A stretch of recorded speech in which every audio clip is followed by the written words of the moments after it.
All right. Hello, everyone, and welcome to another session of the P4 Workshop 2022. Today it's my pleasure to welcome Anjali, Mrittika, Nupur, and Valas, who are going to talk to us about Service Mesh P4 data plane. The floor is yours. Thank you, Thomas. My name is Valas, and yeah, I'm going to talk about Service Mesh and how we improve it with P4 data plane. So it's mostly work by Anjali, Mrittika, Nupur, and I'm going to present first couple of slides with motivation of why this is important work.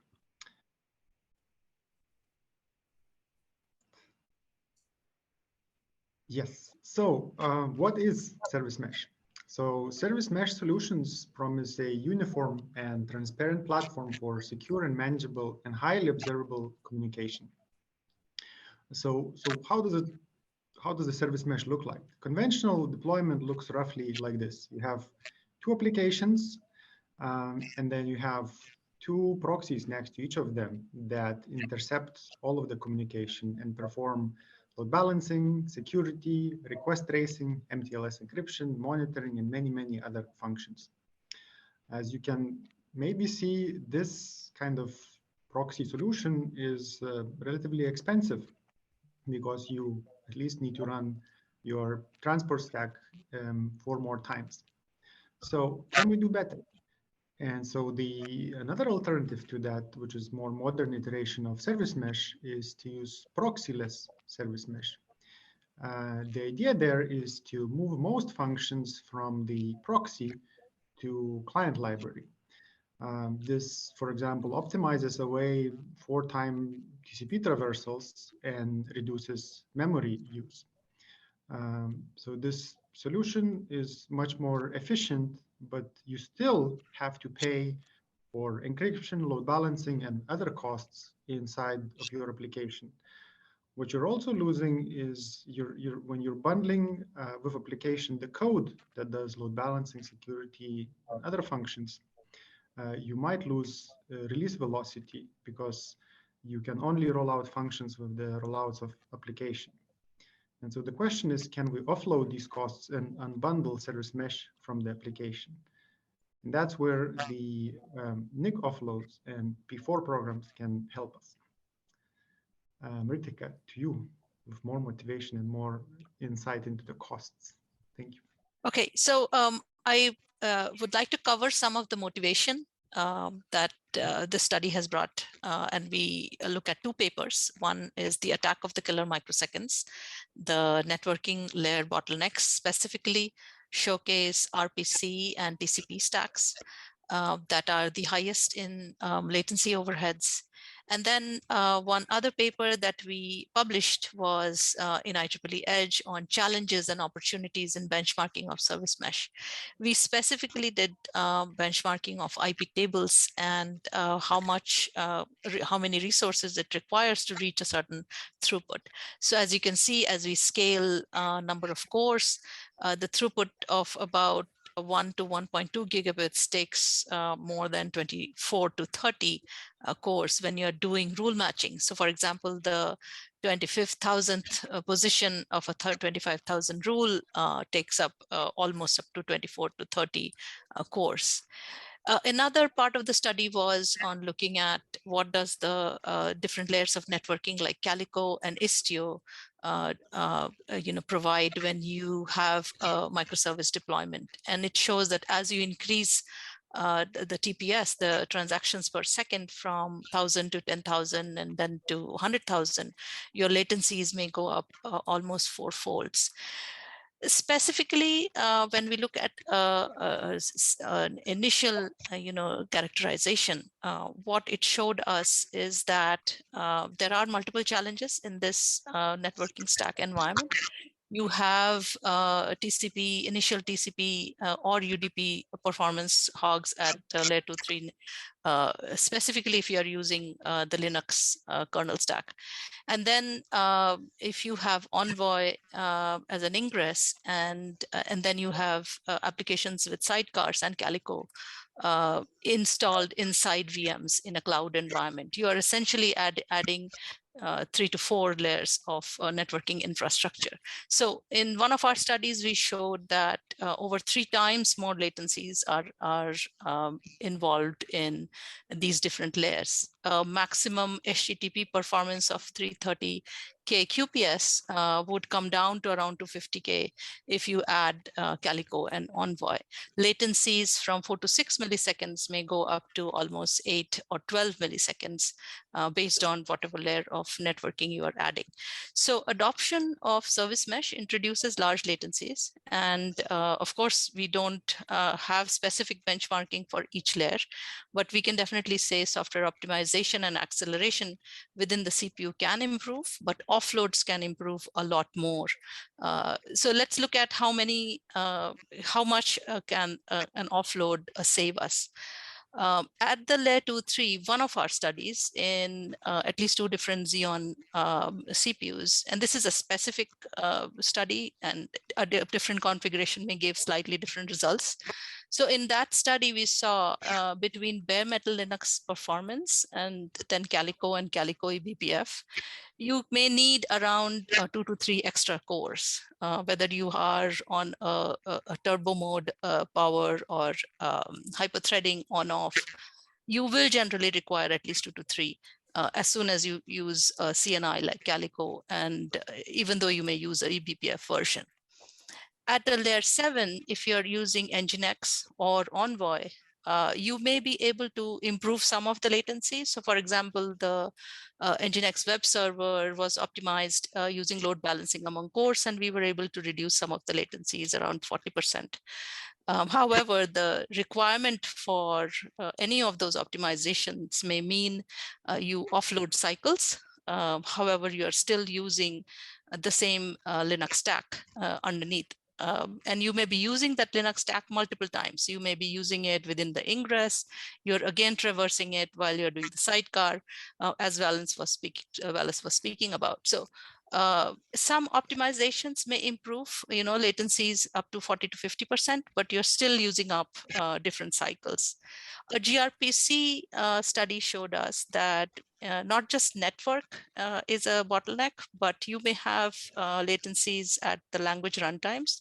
And protobuf processing, serialization, deserialization specifically, may take up a lot of cycles. If the packet sizes are large, if the message sizes are large, you have an opportunity to offload that in a programmable form. So then what is our goal after all the studies that we have done?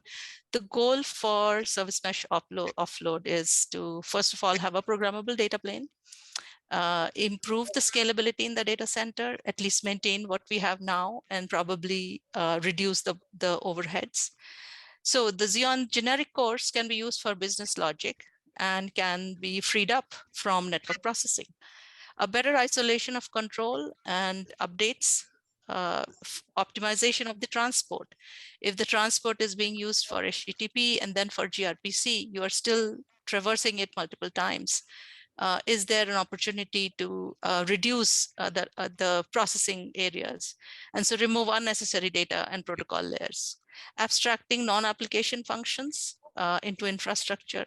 And then overall, if you don't have to configure different layers, if you don't have different knobs to play with, whether it's connections or concurrencies, if you reduce the different complexity areas, that will be an achievable goal.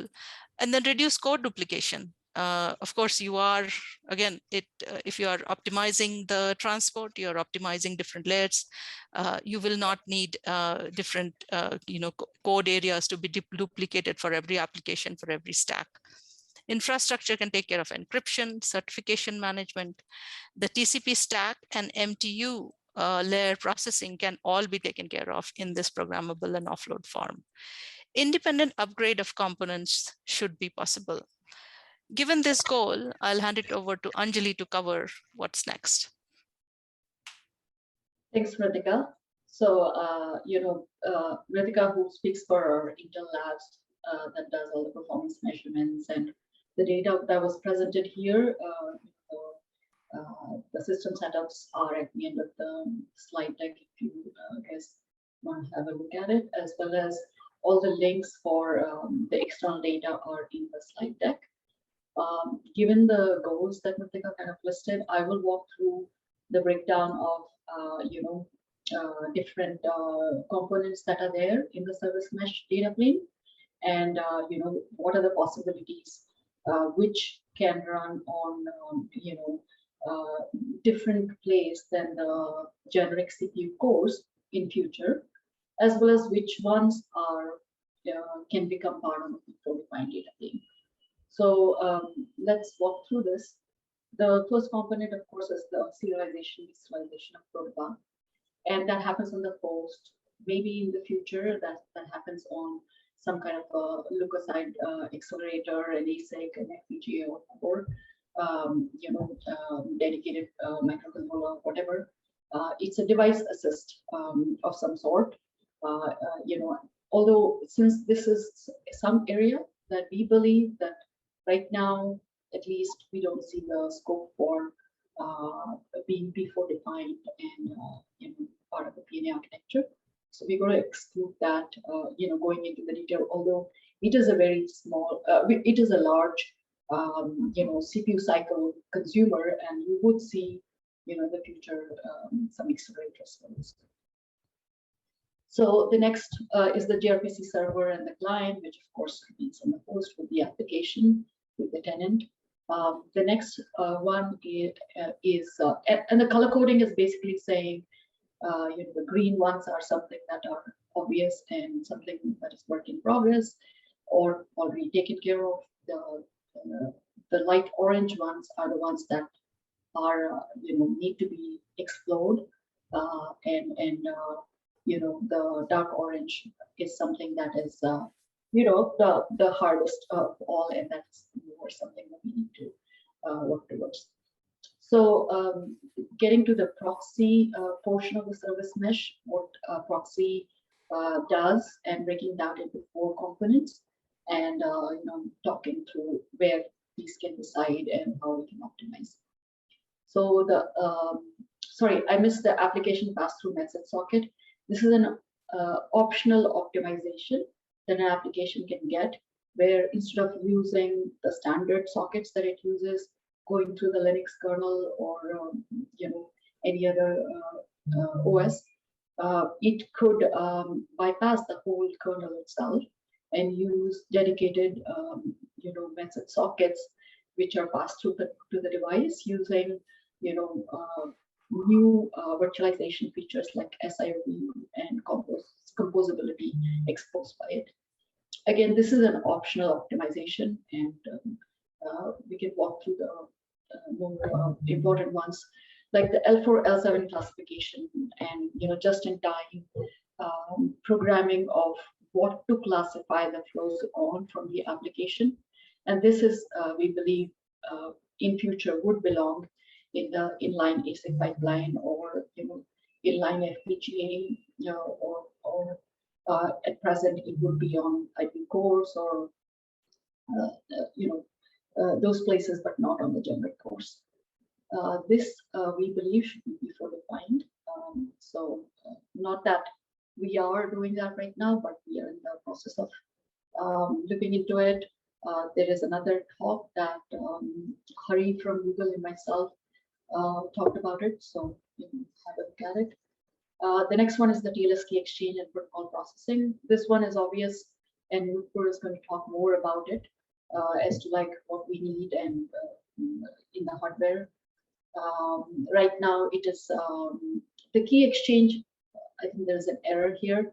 The key exchange would run on the host still, but the protocol processing, the crypto, and everything, or maybe it's broken down here. Yeah. So the crypto and encryption, decryption will run in the ASIC as listed in the 6th bullet. And then we have the transfer protocol processing, which hopefully in the future runs on in the some kind of microcontroller or ASIC or FPGA based pipeline.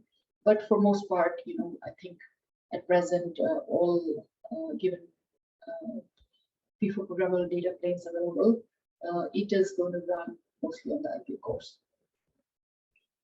And we've also kind of broke it down into as to like who is owning these pieces and where it is coming from, right? So hopefully when the transport gets moved down into the IPU cores or IPU ASIC, it's the infrastructure provider that decides which transport to use rather than application being aware of it. So it can innovate on the transport side. And then the packetization and infrastructure data plane processing. This is something which is already happening in the IPU and the DPU data planes, and there's a lot of work going on. We have lots of talks to kind of cover these areas in the PNA architecture as well. So that's the summary of what all we need. Let's get to the few models. As I mentioned, some of the components could be optional. And I'm just kind of laying over the PNA architecture shown in the IPU ASIC, as well as the IPU cores to be part of the PNA architecture, where it's the software-based PNA pipeline before data plane stitched together with the ASIC. So the left picture shows some of the things that we mentioned in the previous slide, where possibly they could run. Thanks, Mrittika. Here we see that we could still use the application without any change on the number one model, but then the kernel driver can get some custom PMDs to get hints for application forwarding or classification or anything that might be needed by the application. We still have to run the tenant crypto in the hardware, the TLS crypto and crypt decrypt. The generic transport can run on the IPU cores, and then the classifier to pick the application queues. Will have to still run in the hardware to do some kind of L4 classifier. But given whatever is available today in the ASICs, this L4, L7 classifier may run on the IPU cores, and then in the future move to the ASIC. The model 2 shows the pass-through sockets, and application can get additional benefit of using the hardware provided data queues or message queues and bypassing the kernel stack completely with the help of technologies like SIOV and the software technologies like VFI or PCIe. Crack something called as QDEV pass-through socket. That's what we are calling it here. It's a lightweight PCIe device. And then, that was the only change from the model 1. Going to model 3, this is where, we want to hopefully move everything to the ASIC sometime in the future.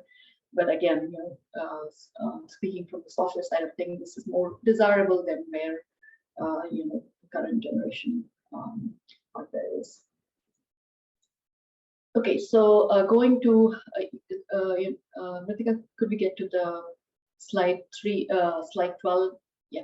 So this is the model 3 that I just explained, where we want to go to everything on the ASIC in the future, something that does not exist right now. And hopefully this is like a software, deployers, a dream come true, where you're not consuming neither the host cores or the IP cores, and most of it is in the ASIC. Next slide, Mrittika. Application message pass-through socket. This is an optional component. We kind of are working on this, to kind of do POCs, and because the virtualization technology is already there to do this kind of application dedicated pass-through sockets. It's a matter of the software work to kind of deploy this. Again, the most important part that we need to remember here is there is a small change in application code for the performance that you would get. So that is one of the things to keep in mind. The next is all the components for the proxy. If we look at the current Envoy architecture and everything, we have 2 other parallel talks where we're talking about the infrastructure. Thanks, Mrittika. We talk about the infrastructure offload, which consists of the network filters, connections, the routing, forwarding, load balancer, cluster load balancer, rate limiting for traffic, network policies, all that stuff. So a lot of these pieces are already in the works for mapping it onto an IPU, DPU, FPGA-based IPUs and stuff. And some of the pieces that you would see as we complete our work. Next slide. L4, L7 classification, I kind of mentioned briefly. This is a different talk that Hari from Google and myself, we talk in detail about this application match use case, how the application can provide some of the table configuration, attributes at runtime rather than something coming from the P4 program. So the P4 program does a template table, and so that we do the resource reservation and things like that. But then the application can decide what to match on for final classification. Next slide. So the last component that I'm going to talk about is the transport protocol processing and packetization. Packetization is something that is already work in progress, but the transport protocol processing offload onto an ASIC, this is we're just breaking the ground here. It is something which is one of the hard pieces, and some of the protocols are not very amicable for an offload, such as TCP/IP. And but the good part is once we push this into the infrastructure layer, and it has no visibility to the application or the host side, then we can innovate on the transport protocol and use, we have choices to use here different transports. Some of the examples being, Rocky Me2 or Quick or custom transport that people will come up with, or even generic transport that will get developed because of this work. I will pass this on to Nupur now. Thanks, Anjali. To continue with further hardware offloads, for TLS record encryption, IPU hardware accelerator can be used for increased performance, which comes from non-blocking parallel handling of cryptographic transforms. The picture on the right shows this throughput performance increase compared to OpenSSL software library implementation. The hardware supports a rich collection of cyber suits needed today for TLS 1.2 and 1.3. TLS 1.3 also brings in AEAD algorithms, and these are all supported today. Next slide, please.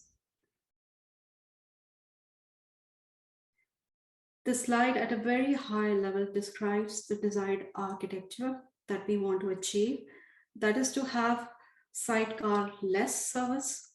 The service mesh supports resilient connectivity, L7 traffic management, identity-based security, observability, and tracing, where all of these can be done without changes to service application.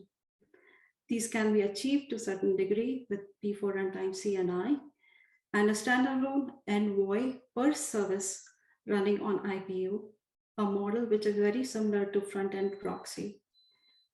Here we have described how to offload this envoy during Kubernetes deployment of a daemon. And this is where the IPU is instantiated on the IPU. The node has to be tagged or labeled for this kind of deployment to happen. Cilium with eBPF is trying a similar effort in the direction. There are various other approaches like WASM plugin to solve this excessive resource consumption. This presented approach, we assume, will reduce the overhead of injecting the proxy, redirecting the traffic, terminating and initiating new connections, thus reducing latency and increasing performance. This model can be multi-tenant aware. The advantage of service mesh is extraction of HTTP matrix and tracing data, but today it's done at a huge cost. We are exploring using P4 runtime for extracting direct and indirect counters from P4 programmable ASIC pipeline on per flow matrix, per flow basis for matrix collection. Next slide, please.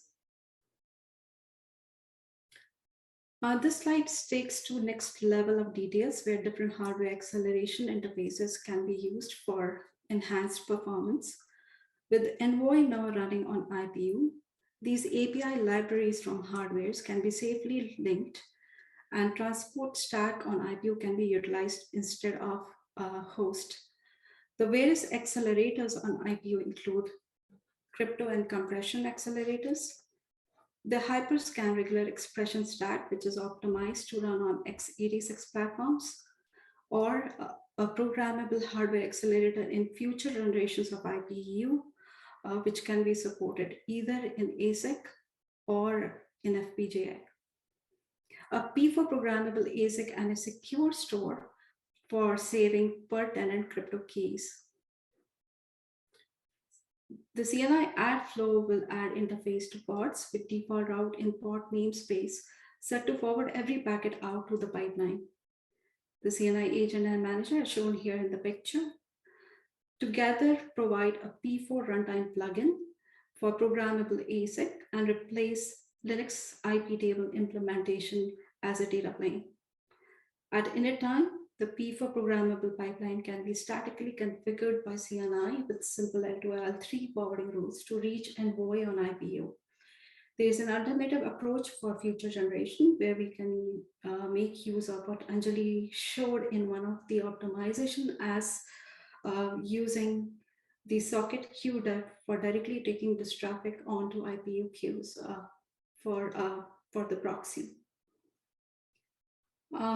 With CNI, we can set up the connectivity this way between the different service endpoints and the Envoy. As shown in our other P4 demos, this pipeline supports all data plane networking functions like NAT, forwarding, routing, mirroring, ARP learning, just to name a few. Envoy and IPU can be configured to use Kubernetes cluster DNS, which will make it easy to locate the Kubernetes Envoy SDS service. Next slide, please. The IPU hardware offload supports multiple changes in Envoy itself. For this, we need Envoy to support what is called a hardware offload flag. With this, Envoy would be able to interface with the hardware API libraries instead of existing software implementations. These include replacing the encryption library, which is used for TLS record encryption, the compression library that's used for Z standard, and the regular expression operations, which can be replaced, as I previously mentioned, with either hardware operations or Hyperscan software stack. The P4 data plane cannot be used for L7 load balancing today, but for L4 TCP proxy based load balancing, Envoy can be completely bypassed by configuration of service cluster IP and backends in a pool directly into in our IPU data plane using P4. A related demo was shared in P4 conference last year by Intel. This year, we have some performance figures to share further. Next slide, please. Here are some of the performance figures for hardware offloading of a L4 load balancer. Here, we used a gRPC creator application for scaling the client instances on host of IPU with gRPC service running on another node. The connection was established between these clients and servers through load balancing actively through using P4 pipeline. We could scale beyond 1200 client instances while keeping the P99 latency figures well below 5 milliseconds. This was shared during Intel Investor demo and also through other means. This demo was also run and shown in P4 conference last year. The improvement and scalability is primarily because of offloading of networking functionality, including load balancing to IPU data plane. our P4 programmable data plane. This, in the process, led to freeing up a lot of host cores, which were further used for service scaling. So that's the reason we could scale beyond 1200 client instances compared to any other software available. Next slide, please.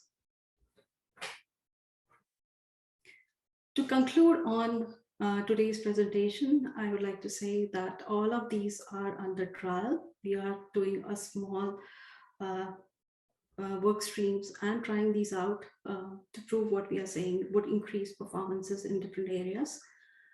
A P4 programmable and protocol agnostic hardware data plane allows for not just offloading the current deployment, but also to bring forth optimization in terms of protocol layers and innovation, as shared by Anjali through her presentation. We have shown above that we can get to offloading service mesh using next generation IPUs and DPUs, and also using P4 data plane for runtime definitions and offloading network functionality. This P4 enabled offload save cycles for application workloads while retaining the release velocity of conventional envoy-based service mesh deployments. Thank you.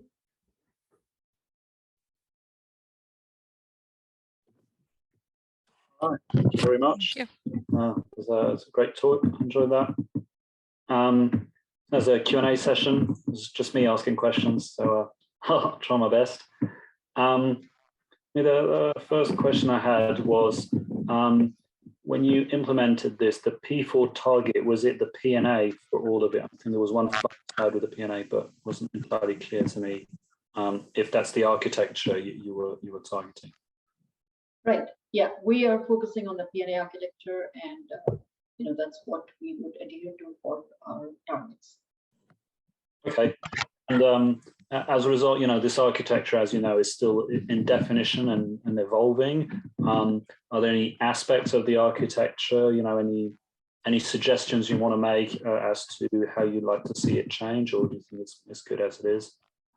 Right. So, one of the slides where we talk about the dynamic pipeline configuration, stuff like that, that's an enhancement to both the P4 language and for the PNA architecture itself, which is the talk we did separately. So, and yes, there would be enhancements, and as we learn, as we kind of dig deeper into our whole offload model, I'm sure there would be additions to PNA architecture.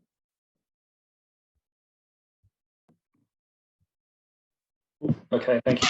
And is this deployed in production today? No, so this is, as I mentioned, Thomas, this is a software person's wish list. And, some of the things, most of the P4 programmable data plane targets, whether they're ASIC or FPGA based, are able to do, which is like infrastructure pieces. But the rest of it is something that, as Valas said, it is just a lot of generic CPU consumption that is not ideal both for scaling, and it is not the place where network function elements should be running. So it is aspirational, and hopefully, as people innovate in the hardware, we will get there sometime. Okay, well, I happen to work on some of this hardware sometimes, so can't make any promises, but we're trying. Yeah. Exactly. Right, great. I don't have any other questions. So with that, thank you everyone for attending this talk, and see you next time. Bye. Thank you. Bye.